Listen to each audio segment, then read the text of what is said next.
اسد تور کا جو ہے قصور کیا تھا؟ اسد تور کا قصور صرف اتنا ہی تھا کہ جب 13 جنوری کو سپریم کورٹ آف پاکستان نے اپنا فیصلہ سنایا، پاکستان تحریک انصاف سے بلہ چھینا اور اس سے انتخابی نشان سے اس کو محروم کیا، تو اس وقت پاکستان میں، صرف نہ پاکستان میں بلکہ پوری دنیا میں سپریم کورٹ کے اس فیصلے پر جو ہے وہ تنقید کی گئی تھی، اور جس میں اسد تور بھی شامل تھے۔ اور اسد تور جہاں پہلے chief justice of Pakistan justice Qazi Faez عیسیٰ کے بڑے شہدائی تھے، اس کے بڑے مداح تھے، اس کے بڑے پروگرام اس پہ کیے ہیں، جب اس کے خلاف جب ریفرنس فائل ہوا تھا، جب ان کی اہلیہ بھی باقاعدہ طور پر جب ان پہ سپریم کورٹ میں پیش ہوئی تھی، تو اس وقت اسد تور نے پروگرام کیے تھے۔ لیکن جب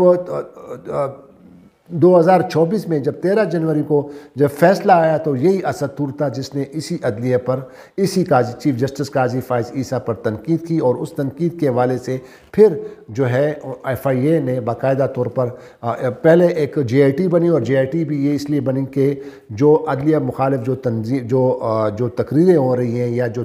پروگرام ہو رہے ہیں جس پہ تنقید ہو رہی ہے، اس کے خلاف یہ JIT جو ہے وہ تحقیقات کرے گی، اور اس تحقیقات کے بنا پر پھر اسد تور کو نوٹس ملا۔ ہمارے کچھ اور صحافیوں سپریم کورٹ کے جو بیٹ جو کور کرتے ہیں ان کو بھی نوٹس ملے ہوئے ہیں، ابھی ان کو گرفتار نہیں کیا گیا ہے، لیکن اسد تور کو گرفتار کیا گیا تھا۔ تو یہ تمام بحث کی ضرورت اس لیے پیش آ رہی ہے کہ کیا اب اسد تور جو ہے وہ تو بالکل سفید باز ہو گئے ہیں، اب تو وہ بے قصور قرار دیے گئے ہیں۔ اب اسد تور جب باہر نکلے گا، وہ پروگرام کرے گا، وہ ان کے ساتھ جو بیتی ظاہر ہے وہ بھی اس پر پروگرام کرے گا۔ اسد تور تو جس مقصد کے لیے جس مقصد کے لیے اس کو گرفتار کیا گیا تھا، اور جس مقصد کے لیے وہ پابند سلاسل تھا، کیا وہ اپنا مقصد سے وہ پیچھے ہٹ جائیں گے؟ کیا وہ جو مثبت جو تنقید ہوتی ہے کیا اس سے وہ باز آ جائیں گے؟ یہ وہ بنیادی سوالات۔ لیکن جو FIA حکام نے جو یہ غلط مقدمہ دائر کیا، جو غلط مقدمہ اس کو پرسو کیا اور اس کے جوڈیشل ریمانڈ لیا گیا، تو کیا اب ان جو غلط FIR درج کی گئی اور جو غلط تمام پروسیس جو ہوا، چاہے وہ جج نے کیا چاہے FIA نے کیا، اس کا ازالہ کون کرے گا؟ پاکستان میں کون اس کا جو ہے اس کا نوٹس لے گا؟ Chief justice of Pakistan justice Qazi Faez عیسیٰ پر بہت بڑی ذمہ داری عائد ہوتی ہے، حالانکہ انہوں نے اس دن یہ کہا تھا سماعت کے دوران کہ یہ دفعات نہیں لگنے چاہیے تھی، اور پھر اٹارنی جنرل نے بھی کہا۔ اب chief justice of Pakistan justice Qazi Faez عیسیٰ کا یہ ذمہ داری بنتی ہے کہ یہ جو غلط FIR درج کی گئی تھی اور جو غلط پروسیس کیا گیا FIA نے، ان کے خلاف سخت سے سخت جو ہے وہ ایکشن لے۔ دوسری جو خبر کی جانب ہم بڑھتے ہیں وہ ہے پاکستان تحریک انصاف کے حوالے سے، جو آپ کو پتہ ہے کہ 8 فروری کو جو انتخابات ہوئے اور کس طرح مبینہ دھاندلی کی گئی۔ اب پاکستان تحریک انصاف نے باقاعدہ طور پر فیصلہ کیا ہے کہ سپریم کورٹ میں اس میں باقاعدہ طور پر ایک آئینی درخواست دائر کرنے جا رہے ہیں، اور یہ آئینی درخواست 3 جو بڑے وکلاء ہیں، ایک حامد خان جو پاکستان تحریک انصاف کے بڑے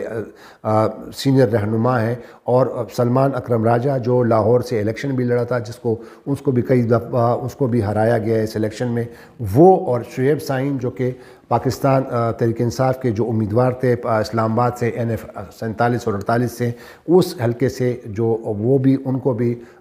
جو ہے اس میں ہرایا گیا اس الیکشن میں۔ تو یہ 3 بڑے وکیل ہیں جو اس پیر کو یہ جو ہے سپریم کورٹ میں یہ آئینی درخواست دائر کریں گے، جو موجودہ جو دھاندلی ہوئی ہے اس کے خلاف، اس کے حوالے سے۔ لیکن میری آج اس پروگرام سے پہلے شعیب سعیم سے بات ہوئی، تو میں نے کہا کہ آپ جو یہ پٹیشن دائر کرنے جا رہے ہیں پیر کو، تو کیا آپ نے تو پہلے بھی سپریم کورٹ پہ چیف جسٹس آف پاکستان پر عدم اعتماد کا ظاہر کیا تھا کہ ہمیں سے کوئی توقع نہیں، کیونکہ پہلے جو آپ کی پٹیشنیں جو تھی وہ خارج ہو گئی تھی، اس پہ آپ کو کوئی سنوائی نہیں ہوئی تھی۔ تو شعیب سعیم صاحب کا کہنا تھا کہ وہ اگر ہم دیکھیں گے کہ اگر ہماری جو درخواست ہے، اگر chief justice of Pakistan justice Qazi Faez عیسیٰ نے اسے اپنے سامنے لگایا تو اس پر ہم اعتراض کریں گے۔ بہرحال وہ بھی ایک بڑی لمبی کہانی، اگر وہ اعتراض بھی کریں گے تو چونکہ چیف جسٹس آف پاکستان جو کہ نیا قانون جو اب نافذ ہے، supreme court practice and procedure act 2023، اس کے مطابق جو بھی بینچز بنتے ہیں تو وہ پہلے تو ایک فرد واحد کے پاس اختیار تھا، نہیں صرف چیف جسٹس آف پاکستان کے پاس، اب تو وہ ایک کمیٹی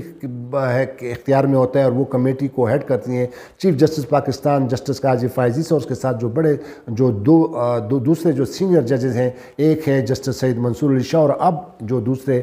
جو سینئر جج ہیں وہ جسٹس منیب اختر۔ تو بہرحال جو بھی ہوگا، اگر وہ چیف جسٹس پر اعتراض بھی کریں گے تو ظاہر ہے تو چیف جسٹس نے ہی بینچ بنانا ہے، اور اس کی آئینی درخواست کا وہ تو ایک الگ معاملہ ہے۔ لیکن اب دیکھنا یہ ہوگا کہ پہلے تو پاکستان تحریک انصاف کو سپریم کورٹ آف پاکستان سے کوئی سنوائی، ان کو انصاف نہیں ملا کیونکہ ان سے بلہ چھینا گیا۔ اب وہ دھاندلی کے حوالے سے باقاعدہ طور پر درخواست دائر کر رہی ہے، تو اس کا رزلٹ کیا ہوگا؟ آیا سپریم کورٹ آف پاکستان جو پاکستان کی اس 2024 میں جو انتخابات میں جو دھاندلی ہوئی ہے اس کا کیا ازالہ کرے گی، اس کا کیا نوٹس لے گی، اس پر کیا کر سکتی ہے، یہ تو وقت ہی بتائے گا۔ ایک اور پروگرام میں آپ کے سامنے دوبارہ حاضر ہوں گے، تب تک کے لیے اجازت دیجیے۔ خدا حافظ۔ پاکستان زندہ باد۔